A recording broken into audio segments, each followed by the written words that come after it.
8 de marzo, en la movilización que ha convertido a España en una referencia mundial del feminismo y de la dignidad, se podrá decir que habrá una ley que presentará la ministra Irene Montero que dirá que solo sí es sí.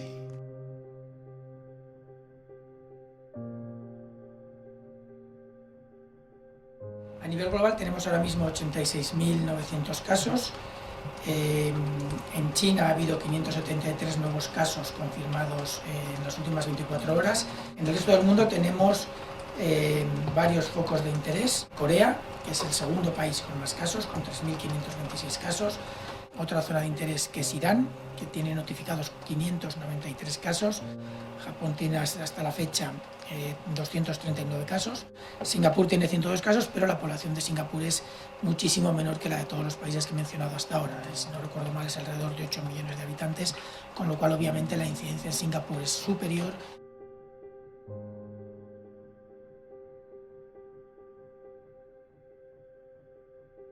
Italia lleva aproximadamente 3-4 semanas con la transmisión comunitaria. Es verdad que la notificación o la detección se hizo un poquito más tarde, esto es así porque no se detecta nunca la primera entrada, pero en 3-4 semanas está teniendo incidencias por encima de lo que en un mes y medio o dos llegaron a tener prácticamente todas las provincias de China.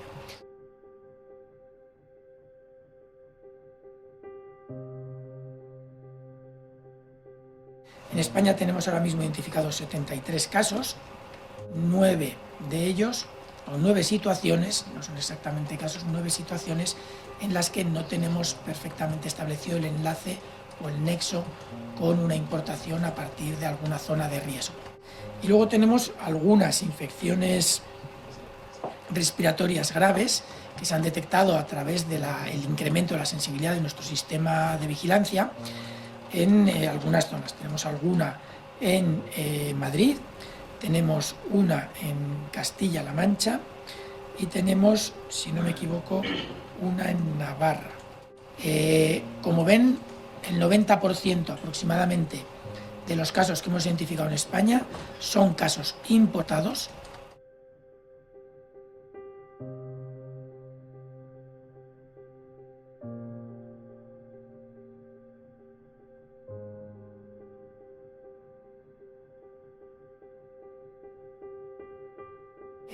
Esto implica que, si bien hay alguna duda en alguna situación concreta que aparentemente no está generando casos secundarios, o al menos los casos secundarios que están generando se pueden encontrar entre los contactos cercanos de estos casos, nosotros nos seguimos manteniendo por ahora en una situación de contención.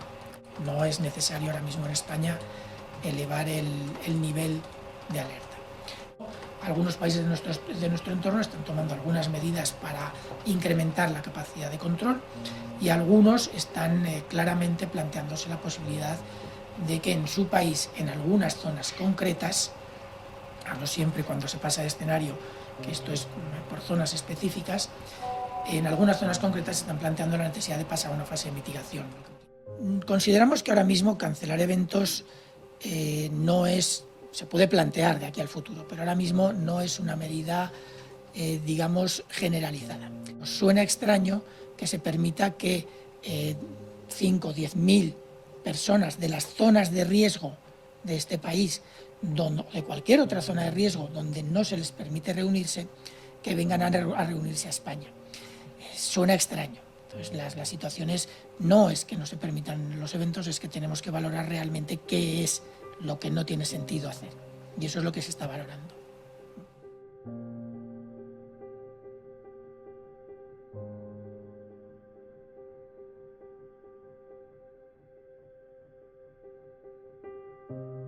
Tenemos alrededor de 115 casos, son unos poquitos más. Si cuentan luego por todos los que les voy a dar por comunidades, probablemente saldrá alguno más. Entre 115 y 120 casos, distribuidos en ya muchas comunidades autónomas. Y ninguno en Rioja, Ceuta, Melilla, Galicia, Murcia y Aragón.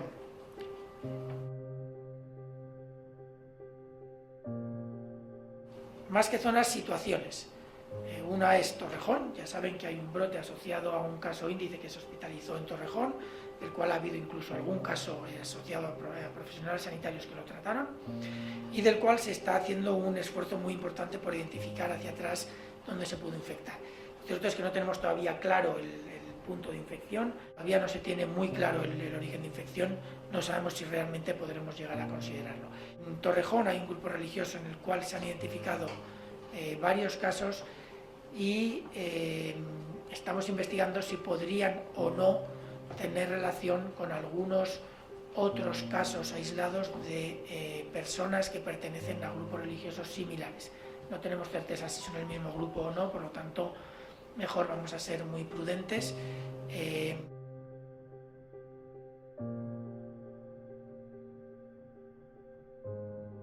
Alguno de estas personas de otras comunidades autónomas que son de un grupo religioso aparentemente equivalente podría haberse infectado incluso en el extranjero.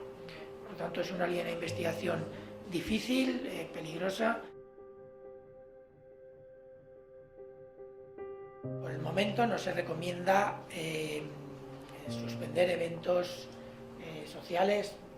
Por ejemplo, el día 8 no tenemos ahora mismo ninguna recomendación específica sobre su posible anulación o no. Sí que por favor pediría que a cualquier persona que tenga sintomatología respiratoria no acudiera a eventos masivos. Con la gripe se lleva muchos años hablando de esta medida, no se ha conseguido nunca aplicarla, a lo mejor el coronavirus nos permite conseguirlo.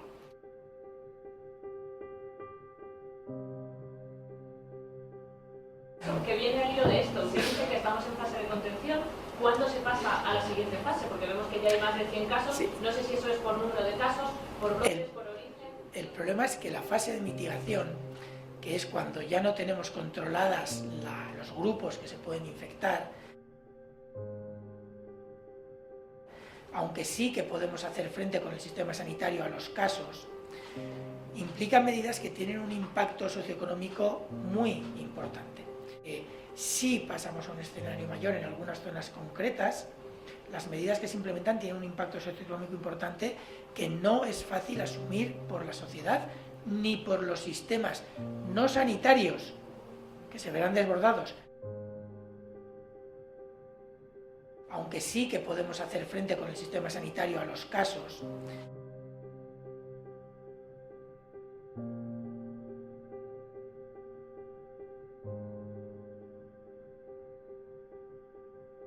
sino también nuestra estructura económica, nuestros mecanismos de, digamos, soporte social, etcétera, etcétera.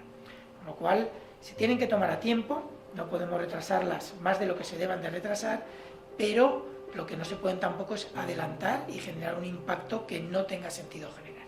Asume que hemos cambiado de escenario, ahí podemos pasar, ya las hemos mencionado en varias ocasiones, en ese caso, el problema es que ya asumiríamos que en esas zonas no se puede controlar la transmisión y que hay transmisión generalizada. Lo que se puede controlar es que salga de esas zonas. No exactamente, pero sí reducir los riesgos de la movilidad de las personas de esa zona a otros lugares. Serían básicamente, las más llamativas serían los controles de eventos en los que se aglomeren grandes cantidades de personas. Pero la más eficaz sería el que las personas con síntomas asuman la responsabilidad de o quedarse en casa y no poner en riesgo a otras personas, o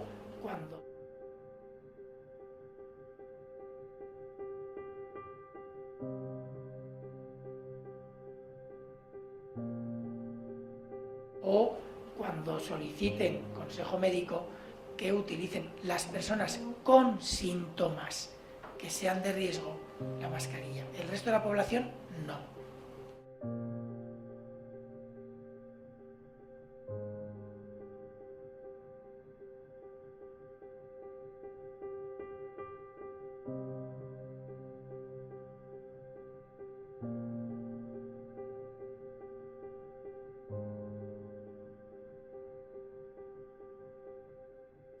Al margen de eso, sobre los casos, los detalles sobre los pacientes, Sabemos que ahora mismo hay 7 en UCI, tenemos 13 casos entre personal sanitario. De ellos sabemos que hay al menos 2 que no se infectaron durante su labor diaria y que son los que han generado una gran parte del resto de los profesionales sanitarios. Eso requiere un tiempo para los servicios de riesgos laborales poder valorar correctamente esos riesgos y definir qué profesional puede o no puede continuar su labor asistencial. No todas las personas, porque de hecho, como sabrán por nuestros protocolos, no todas las personas que son contacto de un caso se tienen que aislar. En principio ninguna, para hacer una actividad rutinaria habitual.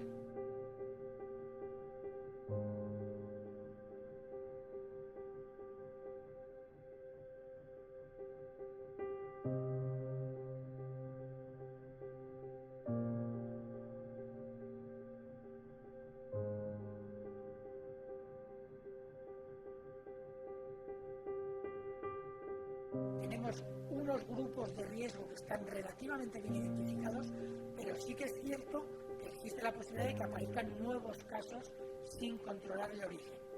Si eso sucede y si estos 15 casos nos indican esa línea, sí que podríamos estar más cerca que ayer de tomar una decisión diferente. Ahora mismo, a la espera de lo que estos 15 casos nos puedan indicar, yo creo que no ha cambiado sustancialmente respecto a ayer.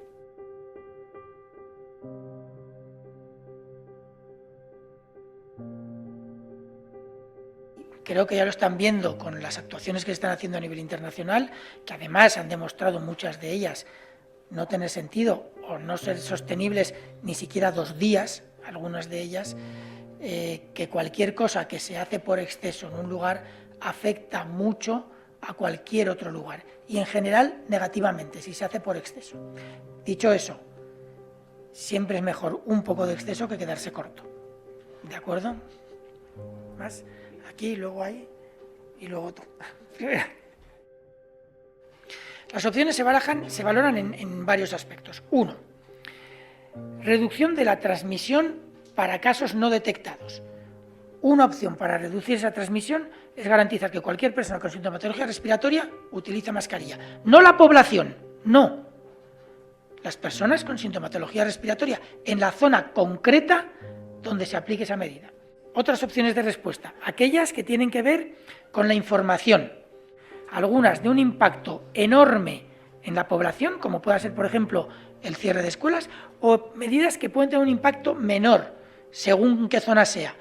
Decir en un pueblo pequeño que no tiene un equipo de fútbol grande, que vamos a impedir los partidos de fútbol con afluencia masiva de personas, si allí a ningún partido de fútbol van más de 200 personas, el impacto es menor.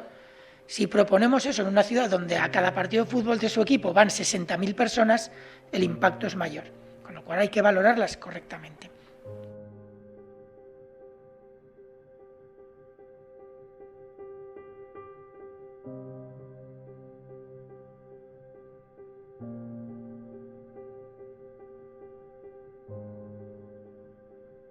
Tenemos medidas que son incluso más drásticas, y es aquellas que van en línea de una cuarentena de la ciudad. Si se detecta una transmisión comunitaria y sabemos que esa transmisión no ha empezado hoy o ayer, y sabemos que esa transmisión lleva 1 o 2 semanas produciéndose, cerrar una ciudad no vale para nada, absolutamente para nada, porque los casos ya han exportado el virus. Lo que podemos hacer es que si esperamos que por la transmisión generalizada se produzcan X miles de casos, en lugar de X miles tengamos la mitad de esos X miles. Con lo cual ya estamos asumiendo que esto va a ser un problema grave de todas maneras y que lo único que queremos es que ese problema sea grave pero un poco menos. Como veis, hoy me acompañan la ministra de Educación y Formación Profesional y la ministra de Igualdad para dar cuenta de 2 importantísimos proyectos de ley que hemos aprobado esta mañana en el Consejo de Ministros, como son la Ley Orgánica para la reforma de la Ley de Educación y la Ley de Libertad Sexual. Por ello, desde el Gobierno de España lanzamos 2 mensajes a los ciudadanos y ciudadanas de este país. En primer lugar, de cara al próximo 8 de marzo.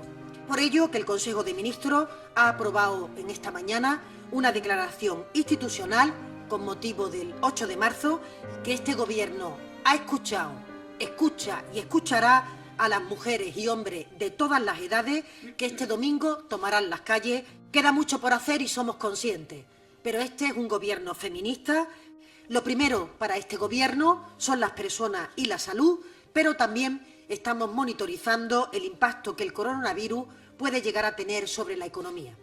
Que se prevé es un impacto, si me permiten, en forma de V, una desaceleración durante este año y un rebote en el año siguiente.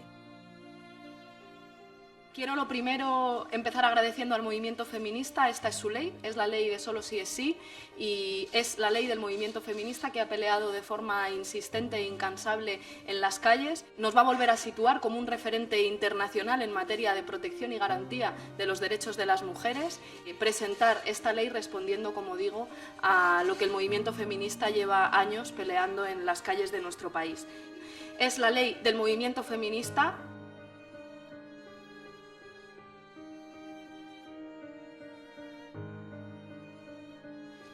Hemos aprobado también una declaración institucional con motivo del día 8 de marzo, el Día Internacional de la Mujer Trabajadora. Creo que es muy importante de esta declaración, así lo hago saber a todo el mundo que me pregunta, fundamentalmente el reconocimiento a los 25 años de esa conferencia internacional de Beijing. Es un momento a nivel internacional clave para entender la lucha feminista y también el reconocimiento institucional e internacional de la lucha feminista de las mujeres a nivel mundial. Se cumplen 25 años este año y algunos de los actos institucionales que haremos como Gobierno tienen por objeto reivindicar que todavía quedan cosas que se hablaron hace 25 años y que quedan por cumplir, por tanto que siguen siendo retos para garantizar la igualdad efectiva de hombres y mujeres. Como saben, ONU Mujeres ha elegido la idea de Generación Igualdad para abordar este aniversario de Beijing. El objetivo de ONU Mujeres es destacar y poner el foco en esas nuevas mujeres, niñas, nuevas generaciones que están poniendo la lucha feminista en el centro del debate político a nivel internacional y reforzar algo que en España tenemos muy claro y es el carácter intergeneracional de la lucha feminista. Como agradecer al movimiento feminista porque también esa declaración institucional y todo el trabajo que estamos haciendo en torno al 8 de marzo pues tiene su foco en que ellas son las protagonistas de esta semana. El 8 de marzo, en la movilización que ha convertido a España en una referencia mundial del feminismo y de la dignidad, se podrá decir que habrá una ley que presentará la ministra Irene Montero que dirá que solo sí es sí.